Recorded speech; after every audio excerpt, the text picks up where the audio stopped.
Hey, everybody, welcome to Tavern Talks. I'm your wonderful host and barkeep for the evening. And tonight we go back to the normal. We go back to our everyday, original, let's see here, interviews. Yes. So, no storytelling tonight, although I'm sure there will be stories to be told. Tonight, I have a friend of mine that I met at PAX U. I've met a lot of people at PAX U this year. It was one of my favorite conventions that I've ever been to when it comes to networking. And he has some incredible 3D printed art terrain that we were talking about while we were there at PAX U.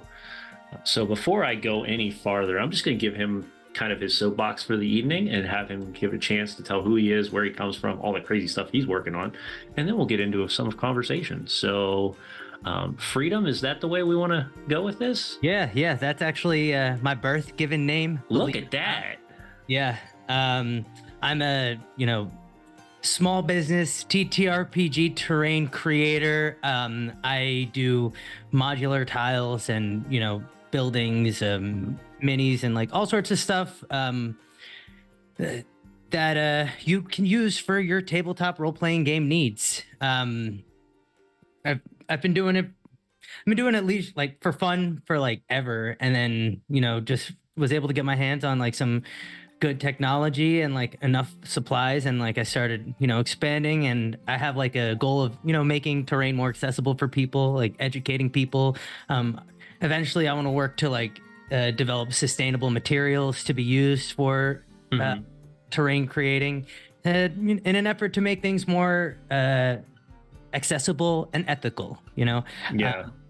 I also am a co-host of a stream called Total Party Paint, where me and a close friend of mine, Connor Nolan, or Nolan Illustrations on Instagram. He's a professional artist in the TTRPG industry. Who's got like a pretty awesome body of work, and him and I live close together. We play D&D all the time, and we actually just had a game this week. We put together the show where we sit and we paint and like talk tips, and we have people come on. We actually had at Smoking Glue Guns, who's an artisan dice creator. Cool. Interviewed her. We have another guest. We'll probably be rebroadcasting our episodes on Twitch, leading up to the third episode, which will be out next Thursday at twitch.tv/totalpartypaint. And you said Nolan Illustrations. All right, I'm thinking this is the person, because I just hopped up on his Instagram, and whoo boy, are they some pretty awesome looking artwork. Yeah, he just did I forget what game he's on, but he just recently did a game that had a pretty successful Kickstarter. Roll for your life. Create wizards, mutants, evil masterminds, fantasy taverns, and secret weapons, all with the roll of a dice. Oh, it's like a random encounter table. Yep. Sweet. And he does, I think he's like pretty much in charge of all the art for that release. Or, I mean, I don't want to, speak for him. Yeah. I know he's got a big hand in that, and he's excited about it, as well as he's done a bunch of comics and things like that. That's awesome. Yeah, no, I definitely just popped over just to, give him his due as well. I posted up in the channel just so everybody can check him out. Awesome. And then Total Party Paints, right? Yeah, Total Party Paint. All the handles are Total Party Paint at Awesome. Total Party Paint. Yep. And yeah, that's a big one, because like I said, a lot of times people right now, terrain is kind of in this like multiple phases steps right now. Like you can buy fully already painted stuff, you can buy 3D printed already painted stuff, you can buy non-painted stuff. And sometimes it's neat to have the non-painted stuff, because you can really customize just with a couple different shifts of colors and stuff on what your vibe is supposed to be. So that's awesome. So when you say that you're a 3D terrain creator, are you doing customized, or are we talking this is more of a taking 3D modeling and just kind of printing it and then customizing it that way? So, yes. Okay. Uh, right now, I have a license by Printable Scenery. Awesome. They're a New Zealand-based 3D modeling company. They have I believe the patent for the open lock system, which is compatible with most systems like Warlock or Dragon Lock or Tavern Lock. All the locks. All the locks. It's not as compatible with Dwarven Forge, but Dwarven Forge is a little different of a system. You can put it all together. I mean, you can find a way to make it work. I'm a big proponent for, like, you know, if it works, it's not stupid. Yeah, and a lot of stuff with Dwarven Forge, because I've messed with Dwarven Forge now for years after working with some of the companies that I've worked with. And the thing with Dwarven Forge is a lot of their modular stuff, like, it's just modular. Like, it all shifts and moves. And as long as it's on the table, though, that stuff's not moving because that stuff's heavy. So, yeah, I'm sure you could definitely blend that together very easily with different things. So. But beyond just my license, I also one of my new offerings that I'm going to be releasing is going to be like a complete custom encounter. You log on the site, you see in the shop, there'll be an option for custom encounter map. Someone could put a deposit on it, and like, it'll be front to back. We'll collaborate. You'll tell me what you want. You'll tell me what exactly you got going on, and there'll be like correspondence, and then you'll get the full product. And it will, include things beyond just like the modular terrain that I have access to in my license, as well as like, models that I've collected in my personal collection, and even just like handmade, hand carved stuff from XPS foam and installation foam. Oh wow, yeah.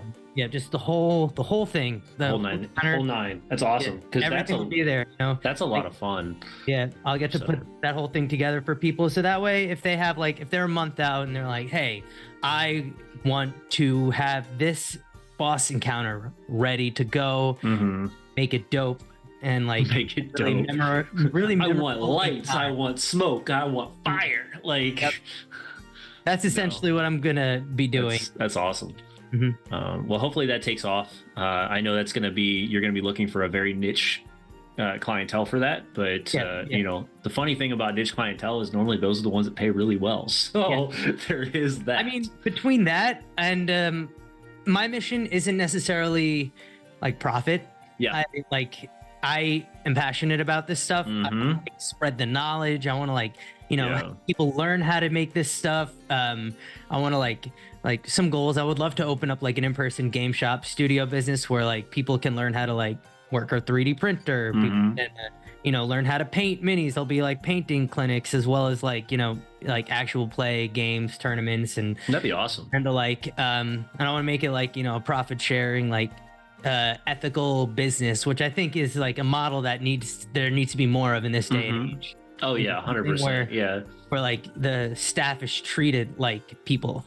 100%. And I completely agree on that. The hard thing nowadays is with the whole, online services and all that stuff. You have to bring something that's completely off the wall or that is so over the top in order to bring a brick and mortar version of it because of how expensive it is. But I completely agree. And hopefully I don't know where you're at, but like, hopefully it does work in that area because we've seen it happen in other areas of the country. It's just some areas are better than others. I've not seen one really here where I'm at here in Virginia, but I was flying for a work job and I went out to Provost, which is where they did the biggest D&D event last year. And I went and saw their store, and their store is pretty much what you were just saying. It's a game store. It's got like 9 tables in it for people that want to come in and play games whenever they want. They can do tournaments, but then they also have just like terrain laying around. They're like, oh, you want to put an encounter together? Just take this terrain off the wall and put this on your table. And it was like, holy crap. Yeah, that's the goal. I want to make it more possible and more accessible for people to create immersive tables and make and tell stories, 'cause Yeah, that's no, why we do what we do. 100%. That's what, right? That's what we do. And VTTs only go so far. Like, Mhm. I love them. I use them quite a bit, but when you start dropping terrain and miniatures on the table, it brings that next level of emotion, of immersion into the game, Yeah, and I really for enjoy sure. it. Let's see here. So when did this all? Let's wind back a little bit. So what got you into TTRPGs? Like, let's hear where the spark starts. So I got bitten by a radioactive spider. No, Of course you did. That's what we all did. That's what happens. what happened was, I've always been into nerdy shit. It's Yeah. been like a thing. I love, the Lord of the Rings books. Mhm. I like video games. Skyrim consumed many hours of my life. All Everyone's that life. stuff. What happened was I was living with my friends in like my earlier adulthood, like my early 20s. We had a house and we would play like a lot of like just card games or like Yep. different, fantasy themed board games. And like it clicked in my head. I was like, oh, well, we have a house now. That's like a whole table. I have a friend who knows how to play. Is my buddy Jake. He I called him. I was like, "You want to teach us?" He said, "Sure." And he came over. He taught us, and it was like kind of a wrap. It started with the dice. Then like next thing you know, the D&D Beyond account started rolling through the house, and then it was around Christmas time, so we got books. I started painting dice boxes for everyone. Like I got the maple boxes, the tiny maple boxes from Michael, stained them, Oh, paint nice. calligraphy, like stenciled it or whatever. Yep. And and then it only went bigger from there. During the pandemic, I started getting into papercraft terrain, and would make maps with the papercraft, and then like through Critical Role, because I got into Critical Role sort of maybe like within the first year of me playing D&D. Okay. And I would see the 3D maps that he would come out with. Oh yeah. And I was like, I want to do that. and then I started thinking backwards and remembering all the stuff that I had when I was a kid. Like I had like a bunch of like Warhammer 40K stuff that like I half painted, like some tools and old paints, and as well as like some old miniatures, and a bunch of stuff like that. And I started making maps, and the maps just kept getting bigger and bigger, and then like people were just like, you're decent at this. If we give you the resources to make more, will you make more? I was like, say less, fam. Say less. I will. Of course, I will. Why not? But no, that's awesome. And the fact that you had the opportunity to have those resources in front of you is a big success there. Because for me, growing up, when I started playing D&D, it was the grid paper, or it was white markers, and Yep. We had those too. Too. Or you get creative and you start using dominoes and things like that. The first boss battle I ever ran for my first ever campaign that I DM'd for, Yep. got like poster board and drew out the grid, and then like drew out like 3 floors of like, it was like a pyramid. Yep. Go from the bottom to the top and fight a mage and a sphinx or whatever. Yep. And like I drew out the whole thing, colored it in with colored pencils. Yeah, when you got to do it, you got to do it. But it does take a lot of extra effort and time, and you still don't get that full hit. Like, because if nowadays you can play with things like elevation and terrain adjustments and things like that, where when it's on a piece of paper, it's very hard to tell, like, oh, am I 6 feet high? Am I 10 feet high? Like, it's more difficult. But no, I agree completely. And so what a cool opportunity, like I said, with you being able to have access to things like 40K and things like that. Mm-hmm. I was very poor growing up, so 40K was completely out of my wheelhouse, because that's expensive. Let's be honest. The only 40K set I ever had was one set of Chaos Marines, and then like a general. Yep. And it was like maybe like 10 little guys, one metal big guy. and like 5 paints, and that was my whole Christmas. There you go, man. Yeah, I'm telling you, like, if anybody here, I don't know who's watching right now, but if anybody has ever played or bought 40K, it is so expensive. Yeah. Like, it's insane. And it just keeps going up too. And the thing, and I'm not here to speak badly about any companies or anything Yeah. like that, but I know that there are some restrictions in terms of, you know, the material of the miniatures you bring, and you're not allowed to bring printed minis to a Warhammer official event or shop. It has to have the logo on the bottom of the mini and every single piece. It has to have and it has to be, actually, it also has to be the Games Workshop plastic too. Yes. The material has to be like their Yeah. plastic. Yeah, and there's a lot of, but I will say though, if you really are into wargaming and miniature gaming, there are so many other games out there nowadays that don't require all of that. Yeah. We were just at Genghis Khan in Colorado Springs just a couple weeks ago, and they were playing BattleTech, and some people would have the full BattleTech amazing, you know, machines. Some people are literally coming in with like the folded paper cutouts, and you know what? Nobody said a word. They're like, "Oh yeah, cool. He's got the mini." Like, I'm like, "Wait a second, what?" He's like, "Yeah, no, it's still the symbol. It's still what he's looking. This is what he's playing." And I was like, "That's awesome," because you've got a lot of these old hats that are, you know, 20, 30, 40 years older than the people that are playing with the ones with the paper cutouts, and they've got all these beautiful minis and they've painted them, and it's taken years and years for them to build these things up.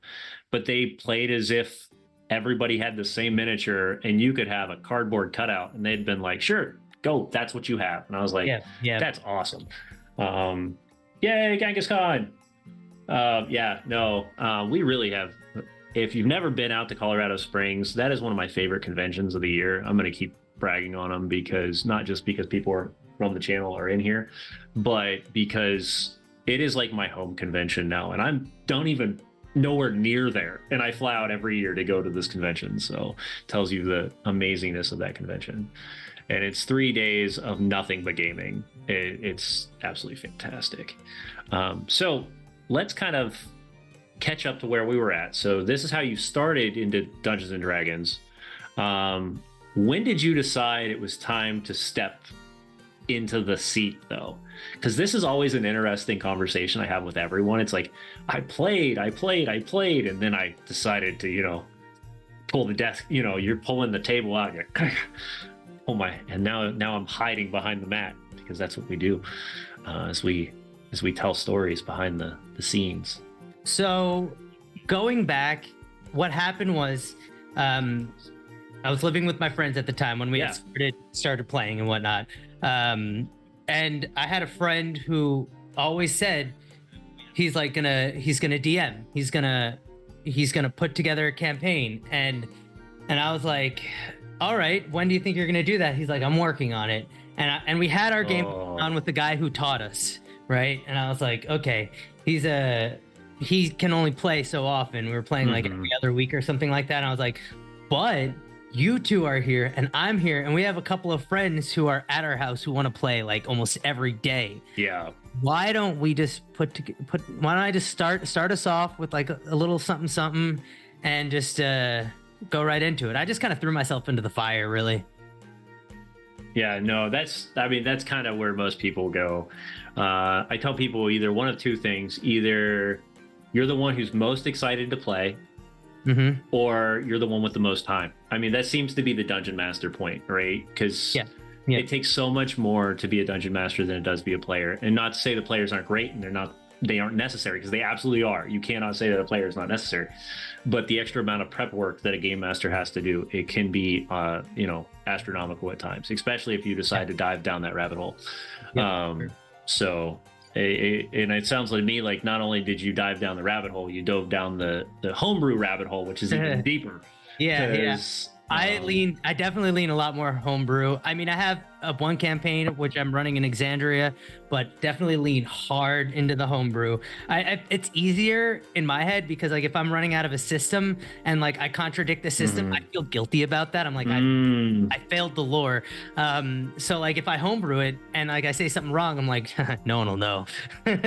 Right. So my biggest tip I tell every single game master, new or old, anything that you do in the game, you're the only one that knows it until you say it. So at that point, you can just continue to go pat. Like, oh, I messed up and I said this. Nope, it's canon now. Keep moving. Yeah. Things I had to learn very quickly though is that if I tell people stuff in game and I don't have anything ready for it, be prepared because that's what they're going after. And I don't know why that seems to be the trigger that everybody hits. Because I like to give, sprinkle new ideas for people like, oh, maybe you'll take this hit, maybe you'll take this hit. And as a beginning game master, I did that, but then I wouldn't be ready for that hit. And it's yes, let's go now. And I was like, no, don't go now. I don't have anything ready. Like, this is for 3 weeks from now. And I just was seeing if it was a bite or not. Yeah, it's not a good idea. So new game master training right there for me was that one. Honestly, for those new game masters out there, you know what I mean? Mm-hmm. If the party doesn't go the route in which you prepared for, it can still kind of veer that way, And the other thing is like, the other tip I would give to like beginning DMs is just to let your world breathe, Players aren't going to have to see everything, stuff that you have in your mind that you want to include could happen in the background, and they could like deal with the fallout of that later. There's so many ways to just, really allow space in your story, that make prepping easy. It allows things to flesh themselves out, and you won't be stuck in the DM grind.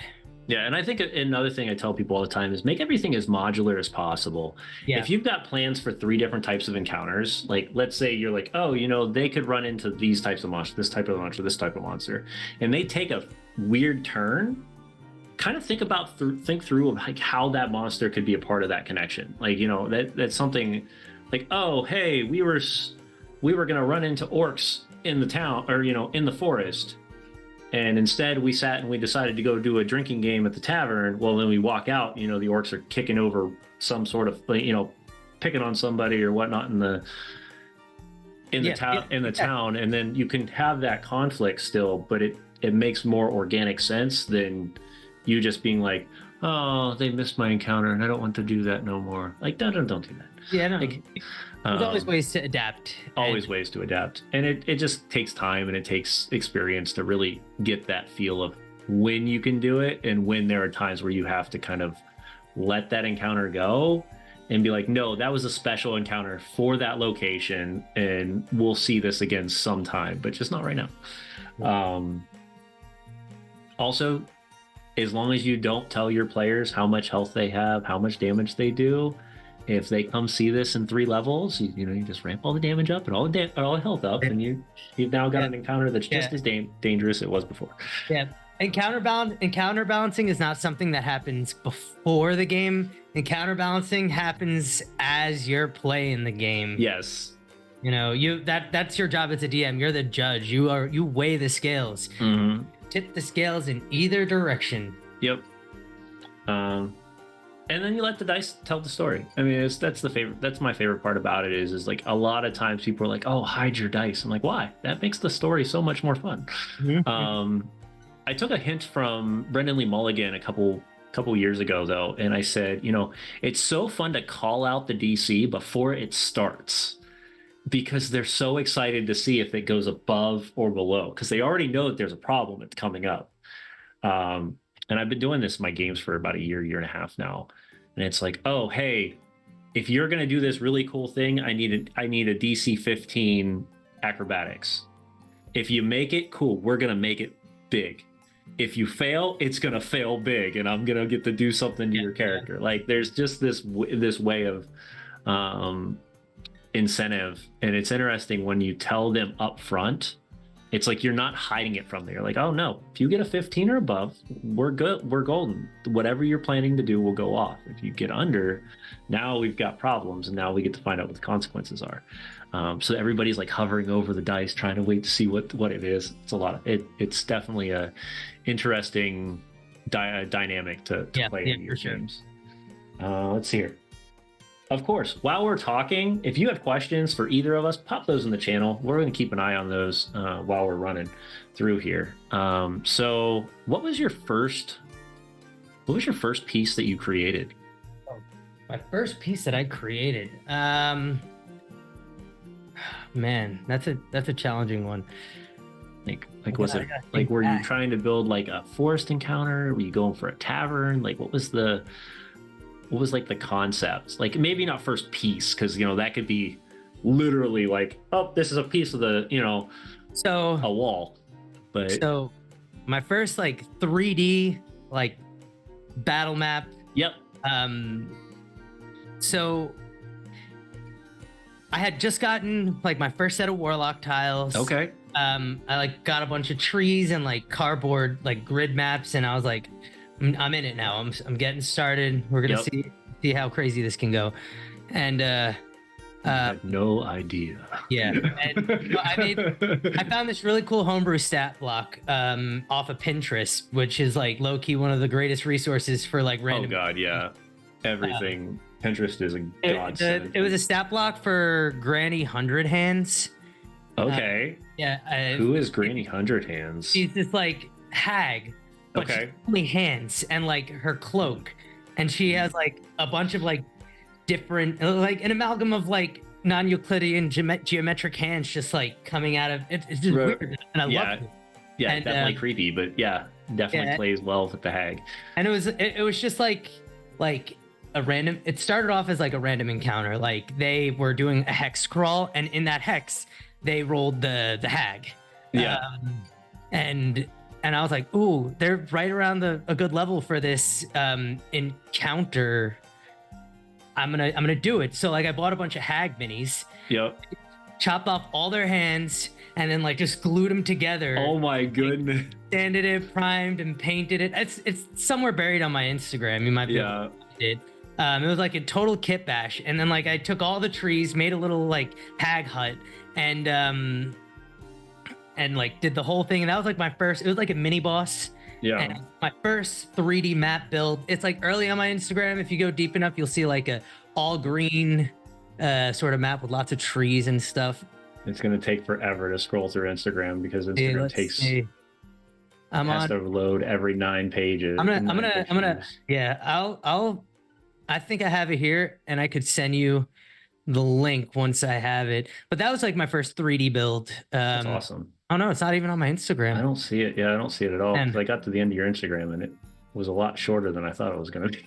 Yeah, I've taken a lot of stuff off of there. No worries. I've had the same Instagram from like when Instagram first started. So like, there were those old filters and like some random pictures of objects that like have no purpose. Have no purpose on here anymore. You're like, oh well. Yeah.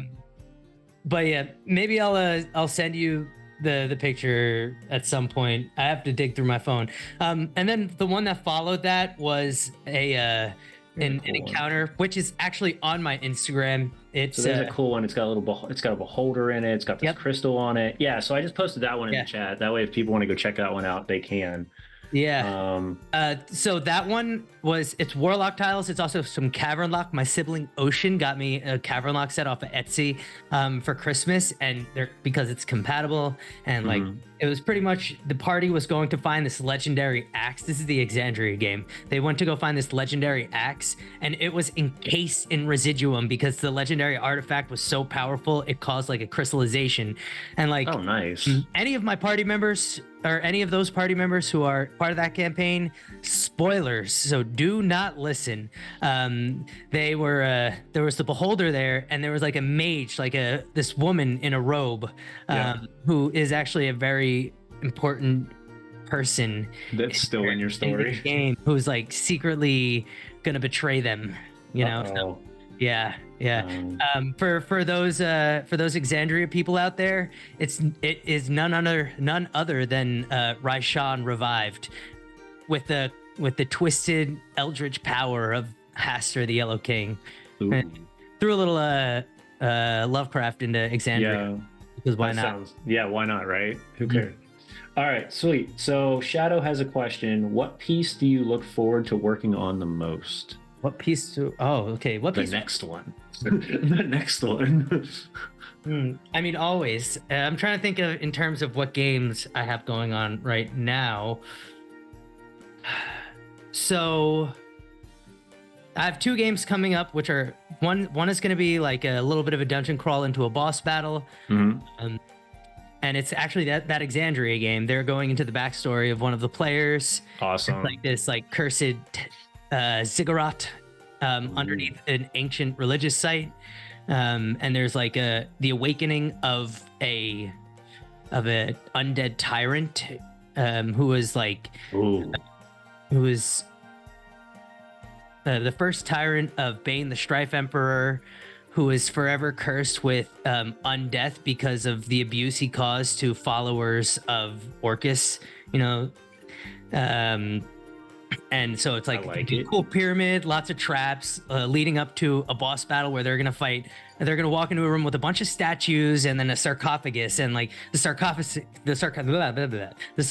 is gonna pop open, dust is gonna fly everywhere, and the statues are one by one gonna, and they're gonna fight a mummy lord and his like undead Minions. faction. Yeah.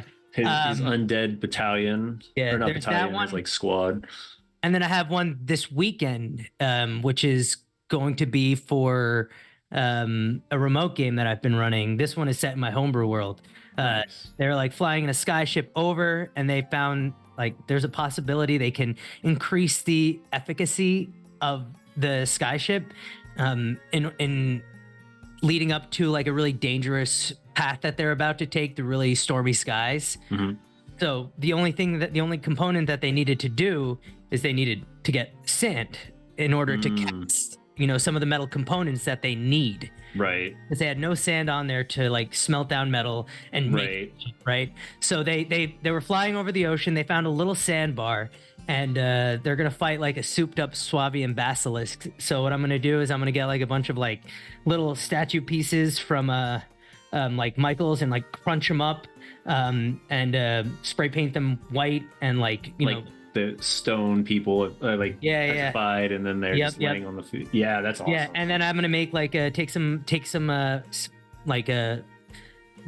some foam and like sand it down so it's like little humps, and I'm gonna get like some sand and like just glue it on there, so that way when they're fighting the thing, one of the layer actions is it swims around and it shifts where the sandbar is, and the players, if they're underneath one of the one of the statues, when the sand shifts, they'll get trapped within. They have to roll like a dexterity saving throw to escape the grappling of the statues. I love when people use they use environments as part of the conflict, because I just feel like it's something that's been missed so many times by people, and it means so much to the story, because things can shift very quickly when you go from a sunny day to a rainy day, or a sandstorm, or whatever it is you're going, but it can definitely make that emotion and change very easily. That's awesome. Yeah, those sound like a lot of fun. I'm excited. If I have a game to prepare for, it becomes the focus. Yeah, it becomes the focus. Yeah. No, we are. I'm only running one game this year, which makes I'm running technically two, but our second game is a little less. It's a little delayed, so I'm running my stream game on Monday nights through Icewind Dale, which is snow and blizzards and darkness and all this fun grind stuff. And then I'm running a home crew through the exact same world, just different stories completely, and things will tie together a little bit here and there. But that's cool. Yeah, it's a lot of fun. We picked the Gen Con wanted to do a module, so we picked Icewind Dale as our module, and we're gonna move through that. I love Icewind Dale too. It's one of my favorite part of my French. One of my favorite. I love the stories, and the monster stat blocks in there. Oh my god, I love the cosmic horror callbacks to like John Carpenter's The Thing. Oh man, like the John Carpenter trilogy, the Prince of Darkness, The Thing, like in the Mouth of Madness or whatever. And to see it referenced in like in games is just wonderful. Oh yeah, the horror they built into that game specifically was great. Um, and Sorry, Secret.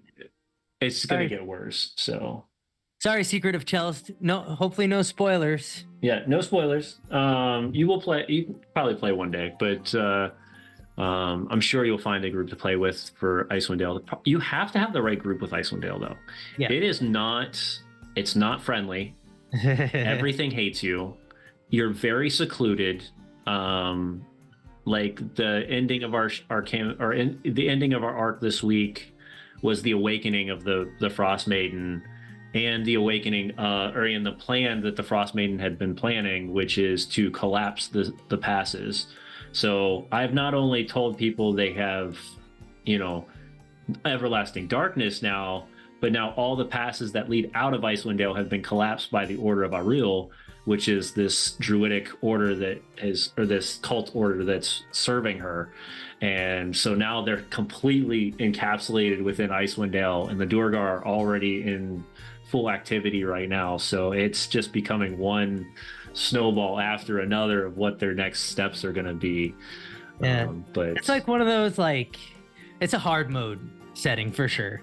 It's a hard mode setting. You have to like really like push your creative thinking and like put yourself in the shoes of how am I going to survive in this environment and also deal with like the other shit, you know? Yeah, exactly. And like, not giving away too much spoilers, but we do have a plan to like culminate all of this craziness at Gen Con this year if we're allowed.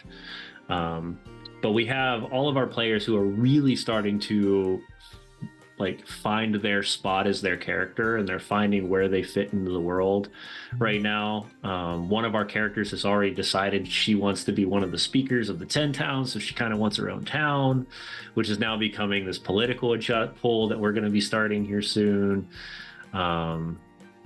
We have a druidic order that's been created because of one of the players. That's cool. Yeah, I mean, every character has just brought these very amazing, flavorful backgrounds that are tying in so well. I'm so excited to continue to just work through each one of those. If you're looking for a very horror-based game, the one I wrote for Gooey Cube was not friendly at all. It was great. It's called The Witch's Wrath. It is placing you in a very dark, uncontrolled woods, like forest area, and all sorts of stuff is happening in it. But it's a lot of fun. Let's see, what else can we talk about tonight? See if anybody posted anything. What's the largest piece you've created so far? So, on my Instagram, Sure, you'll be able to find it real soon. It is the Battle of Ironforge. There's a couple of photos of like individual pieces on there. I'm actually going to send you the link in the chat. Okay. This is an in-person game. It was like an 8-hour session. I love those. Like, I wish I had more time with those. I never have enough time. It took like 2 months to schedule that one. Yeah. What's this big one you're playing at Thunderbolt? Oh yeah, that's my yearly in-person game that I do at PAX U. Nice. Yeah, it's like a level 20 PvP, which usually there's some terrain. Yeah, so I'm gonna pop that one in there too, so people can really see the amazing work that you put together for that one. As to what material is your favorite to work with?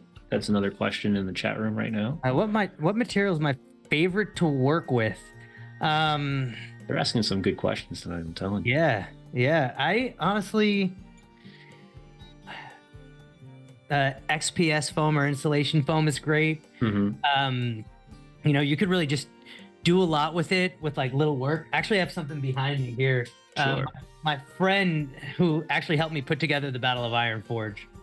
This is one of the street pieces. It's like it's like pink insulation foam. Mm-hmm. And you just carve. Well, you draw the thing in. You have a point pen and makes the relief, and then you like paint it black, and then dry brush it gray, and then he like filed it down to make like uh, a depression in here because Okay. there's other parts of the map that were lower, so we needed the path to like move Get fluid. up. Yeah, nice. You can see it in the Battle of Ironforge. It's kind of like in the center of the main foreground when you look. Got you. Yep, I just saw it. So yeah. That's a great material to work with. My prints are resin. I use Right. like what's it called? SLA printer. Okay, using SLA, not yeah. an FMD or FDM. Yeah, FMD. I actually use the FDM for the clips because the FDM is flexible enough, whereas resin is a little more on the brittle side. Right. Resin works great for the tiles and the walls and like the more robust visual pieces that need the detail, and FDM is great for like, you know, the structural aspect, those like little clips. There's enough flexibility that allows them to you know, punch like pop into the thing without like breaking. Yeah. So but my favorite material, I think probably, I hate to say it, the foam. You know, Yeah. I love the 3D printer, but there's just a lot of work that goes into it. Like there's I have to, you know, you have to level the printer. You have to, you know, format the STL, which I don't know what STL means yet. I just kind of know that that's the file. Yeah. You have to format that, you know, hollow it, put supports on it, orient it right. And then after it's, you gotta wait like, you know, anywhere between like 3 to like 24 hours for like a print to finish. I mean, resin is better because you get the whole build plate that you're printing one layer at a time, as opposed to like one like pixel of it that it's drawing on. I see what you're saying. Yeah. But it's there's like the post-processing part, which is like you have to like bust the supports off, you have to wash it, you have to post cure it, and then, you know, file and sand any grinding, then you have to prime it, and then you paint it, and then you varnish it. So there's a lot of steps. Where, like, with like the foam, if I'm making like just like hills, scattered terrain, like rocky canyons and prime, stuff, paint, varnish, like, done. the uglier and faster you do it, the better it looks. Oh, for like terrain, hell yeah, completely. Yeah. So like foam is XPS foam, man, and insulation foam is great. And pro tip for those of you out there, I know it's easy to get the $4.99 2x2 square, but if you spend like $8 or $9 and get the like, what's it? It's like a 6x12 or 6x10 or 8 or whatever. It makes like 3 of them, and you're fine. Yeah, way more, dude. I off of one like panel, I think I made like 8 different boards. Oh, that's awesome. Like 2x2 boards that I've still been using and cutting down to this day.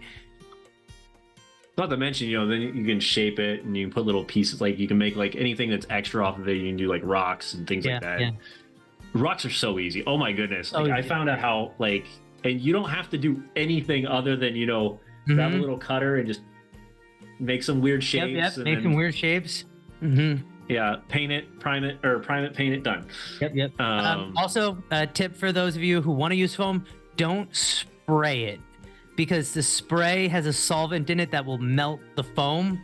But if you brush on a primer, the spray should be fine because the surface of the foam should be covered. So I learned the hard way. I was like, oh, I'm going to do this real quick. And I sprayed the whole thing down and like a piece melted. So then I had to like take, then I had to take it. I had to coat all this stuff in Mod Podge to spray it. And I was like, why am I doing this? Why can't I just get like a bucket of cheap black acrylic paint and just pour it on and slather it? Yeah, that's not a bad idea. Yeah. Another thing is, for if anybody's ever done like cosplay and stuff, the other thing is, you know, you can heat gun it first, so seal all the whatever it is, the pockets, and then you can paint it without too much finishing. But yeah, that's I have a friend of mine, Fire and Dice. He's out of Northern Virginia, and he does all of his stuff with foam, and some of the stuff he's created are these massive, you know, hills and valleys and mountains, and I'm like, Jesus, so much work. Water features, what do you use for water features? So I do a I've never thing touched wall where features. I what's it called? Like I have the cardboard grid maps, Yeah. so I'll like lay it down so there's water and then there's Oh, so you just lay the grid around maps it and so then that it looks like the yeah. water's okay. Yeah, then like I'll put like the edge of whatever terrain I'm using for it.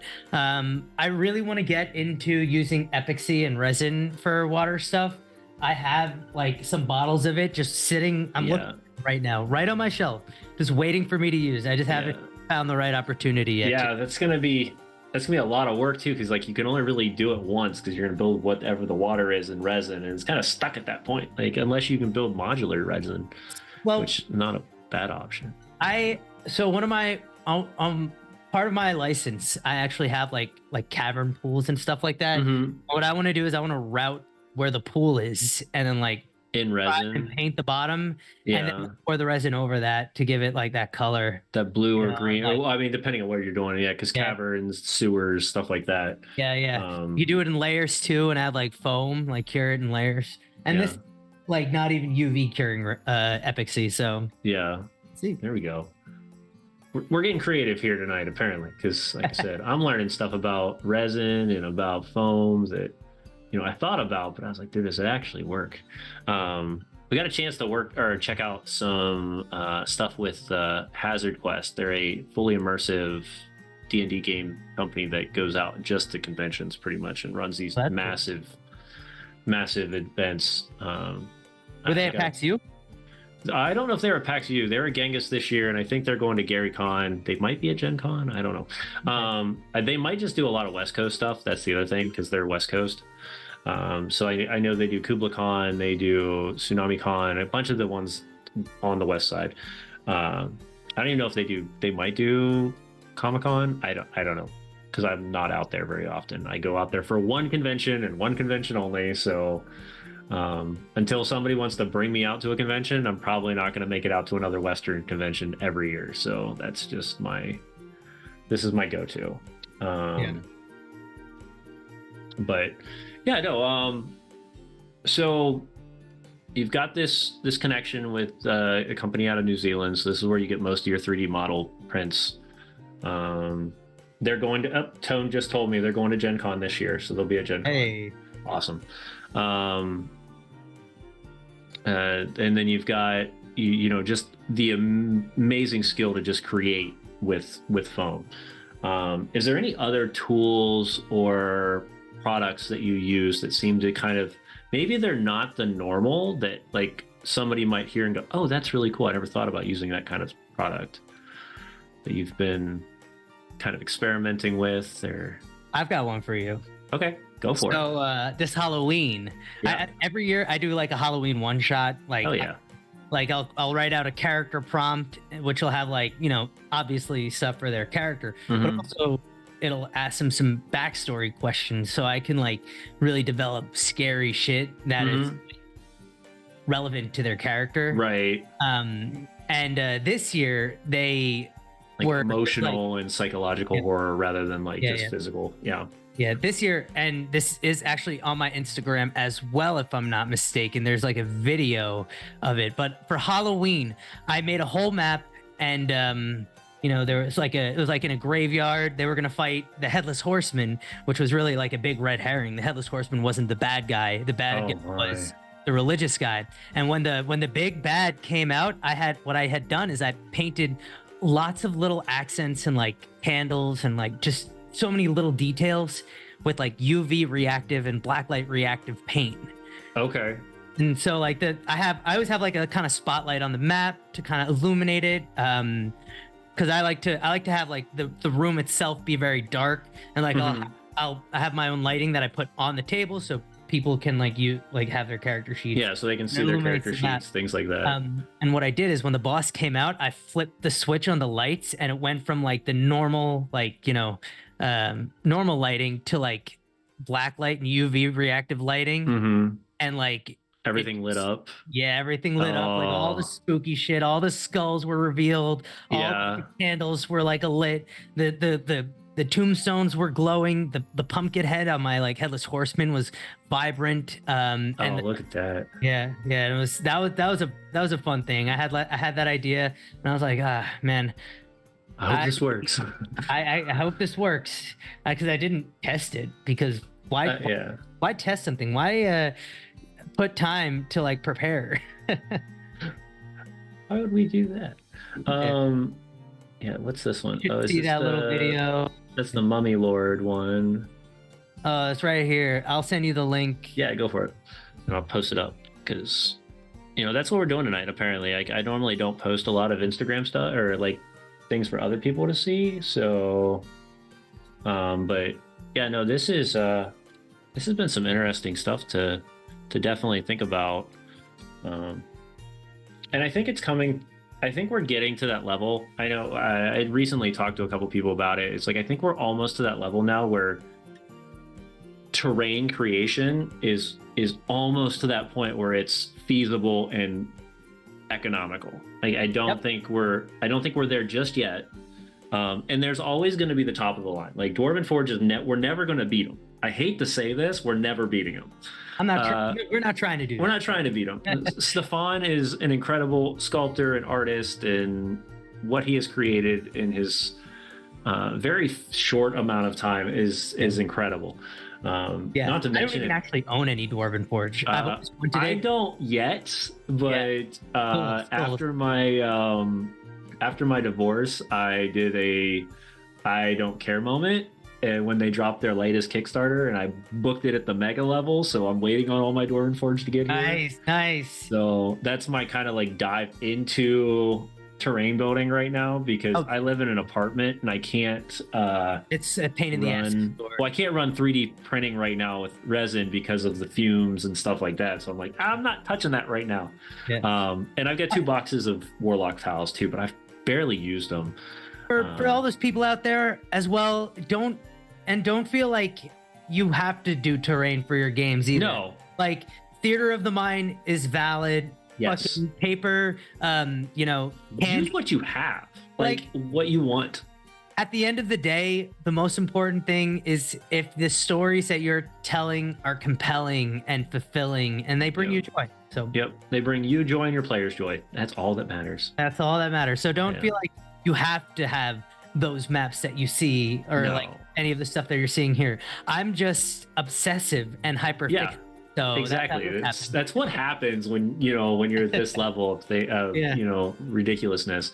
I say creativeness, but at this point I'm like it's ridiculousness because I'm putting so much energy, time, and effort into this stuff. And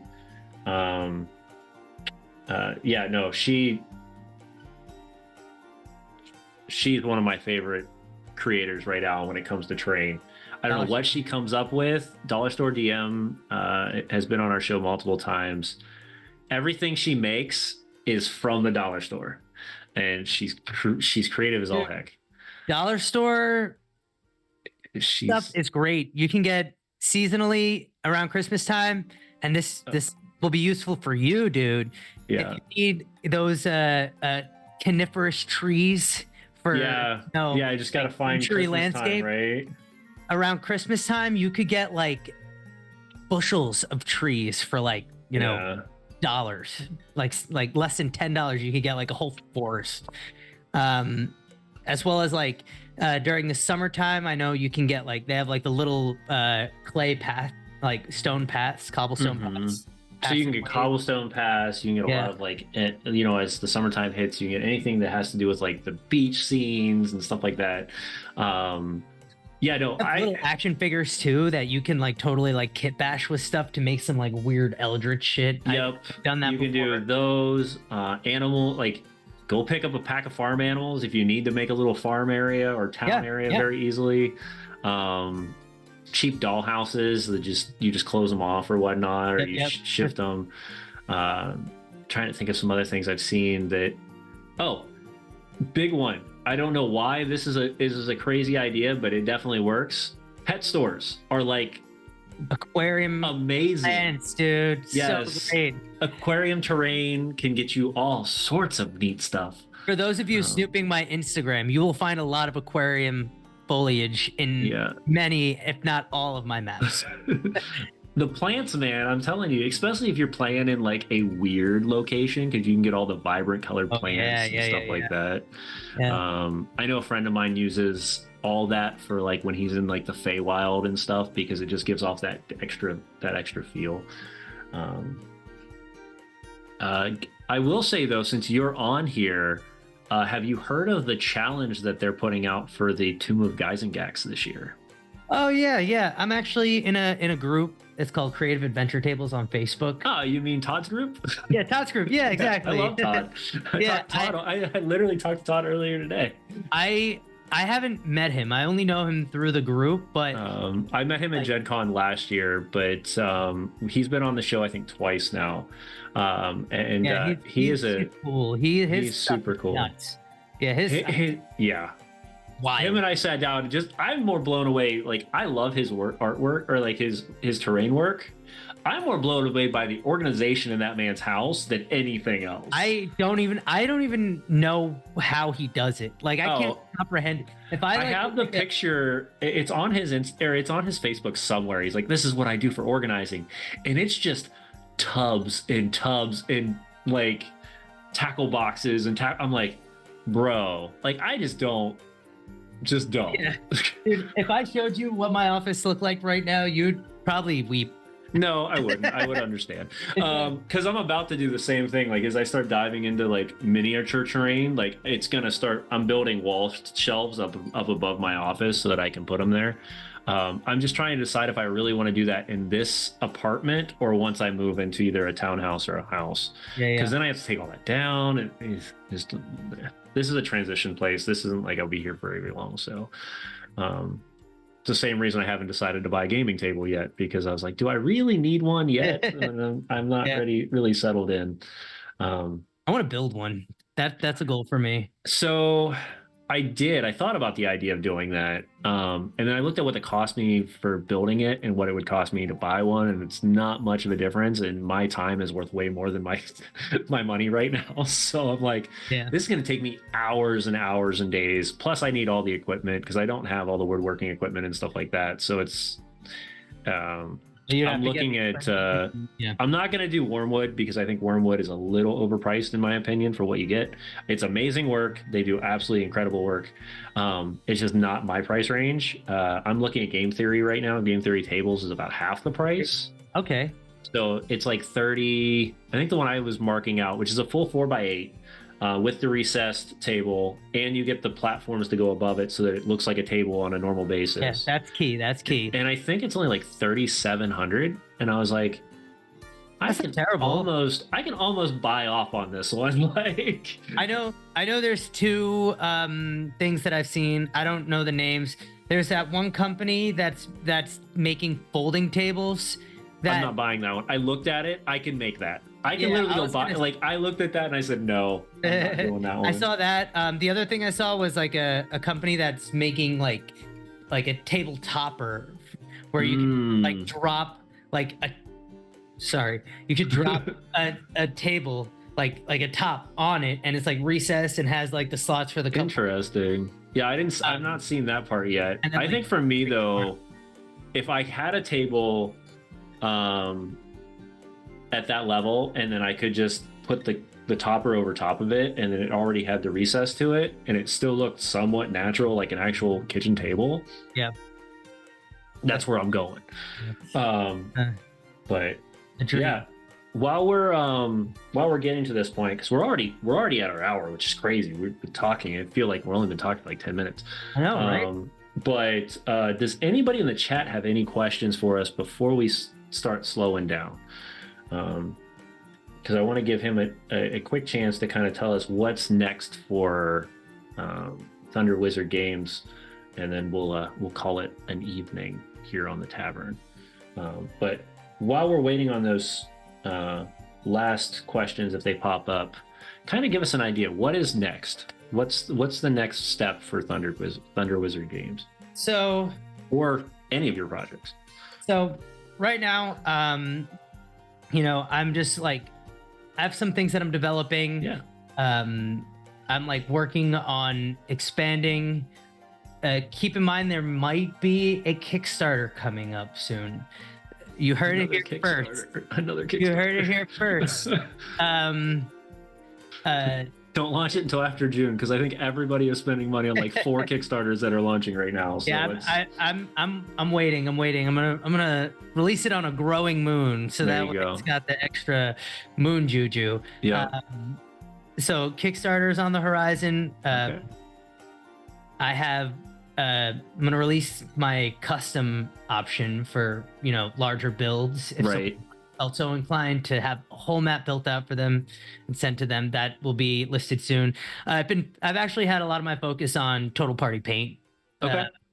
It's me and a friend. I do the editing and have the like pretty much similar to this, except the first half of the show is just me and him shooting the shit, painting. Yep. And then the second half of the show is like we'll have guests come on. So I've been just like talking to people, editing, learning a little bit about that side of things. So I'm kind of in a content creation stage of things. Nice. Yeah. And then I'm in Providence, Rhode Island. You could expect to see a possible physical location one of these days. That's like sort of one of our long-term goals. I really want to make a place for people to learn, and there's not really that here or sort of anywhere where in around here. It's all very much like everyone's like a Games Workshop proper store. There's lots of rules, and there's not really much in terms of like educating people and like providing access to some of these tools. Like not everyone has the space for a 3D printer, but how cool would it be if you could go to a place and learn how to use one, have access to one, etc. So we have that kind of, so it's weird because like that's something that you see in a military community. Usually any sort of like community center, they'll have one that you can just go in and use with it. That's which cool. Is kind of a cool opportunity. That's awesome. I know a lot of people up in the Long Island area up that way and whatnot that might be some people you'd want to connect with. Sure. Long Island Tabletop Gaming is in April. Maybe pop up there for a day and do some networking. That's probably not a bad option. Thanks for that tip. Yeah, Drew from Drew's Basement is going to be there. He's launching his new game, and a bunch of other people. Logan, I think, from the Red Hair Inn's going to be there. Oh, okay, yeah, I know. Brian Airthos Anthem or Airthos Creations is going to be there. So there's be a couple people that are kind of growing within the community. Final question: what was the UV activated paint you used? Well, somebody is very curious. Right here. Sure. Let me guess. I'm curious which one it is because I have a friend of mine, Andrew Stuber, who he's going to kill me if I can't remember his name. I got it. Unfortunately, since I had like limited time, I got it off the cursed Bezos machine website. Oh yeah. Because I drove around to all the craft stops. I drove around everywhere. My first thing is always, local, small business. And then next was like, Michael's. And then when they didn't have anything, I went over to the stupid Bezos money machine. And I found this. It's just like neon nights, black light paint, fluorescent. Okay. Just like some random, it's not very good. It took like so many coats to like really get the color to pop. But it was worth it in the end. Oh yeah. You can definitely find better quality paints for that. But also don't like, if you're painting a lot of stuff, you don't have to get fancy paints. You can get cheapo depot acrylics from like Michael's, that are like, $1 a bottle. And it'll go a long way. I like to save my nice paints for when I'm painting miniatures that I'm super passionate about.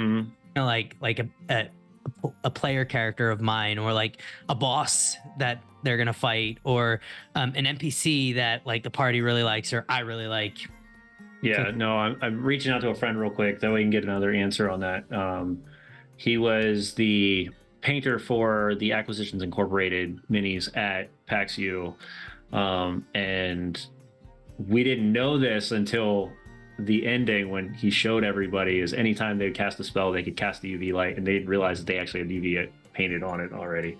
So it was a cool surprise for all the players on the show. But Cuttlefish and Vallejo both have UV light paints as well. So That's cool. That's cool. Those are the options you have. Yeah. Any last words for us tonight? Yeah. New episode of Total Party Paint coming out next Thursday.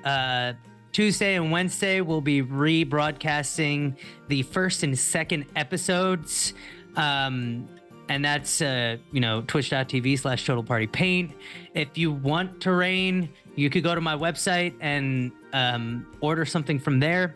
If you have something that you want that's may not be listed, I actually have a lot of things that I'm licensed to sell. I just haven't made a visual catalog for it yet. So don't hesitate to reach out if you need anything. You could reach out to me via my socials in my link tree posted in the Twitch. You could also reach out to me through my website via the email on the bottom. There's a company number. I am accessible. Okay, so accessible for everyone. I'm accessible. That's the goal. Accessible and ethical, baby. All right. Thank you once again, Freedom, for coming on, talking about terrain tonight. Terrain's so unique to me because it's like that. It's that taboo I have just about to step into. Like, I'm so worried that I'm going to dive into another fixation and it's going to be game over for me. Yeah. It's good to learn all the information so that way you could do it the easy way. Yeah, I say the easy way, and then I'm still going to dive into something completely off the wall. But anyway, thank you for coming. This is Tavern Talks. This is our show where we get to interview amazing people from our community and our friends and sit here and just kind of banter because it's so much fun. You can check us out every week here on Wednesday nights at 9 p.m. Eastern Standard Time. And of course, if you haven't yet, check out our newest show over on Gen Con TV, where I am running as the lore keeper for an Icewind Dale campaign. And that is at 9 p.m. Eastern Standard Time on Monday nights. Wow. Hopefully we see everybody there. Hopefully we see everyone there. Also, if you see anything on posts on social media, when we start launching our advertisement to see if Gen Con will push our show, just send it everywhere. Say, because it'd be great to see everybody there at Gen Con and blow up and have a big show for Icewind Dale. So anyway, thank you all for coming out, hanging out with us tonight. The tavern is closed, so raise your glasses high, take your final drink, and we will see you guys all next week on Tavern Talks. Good night. Good night.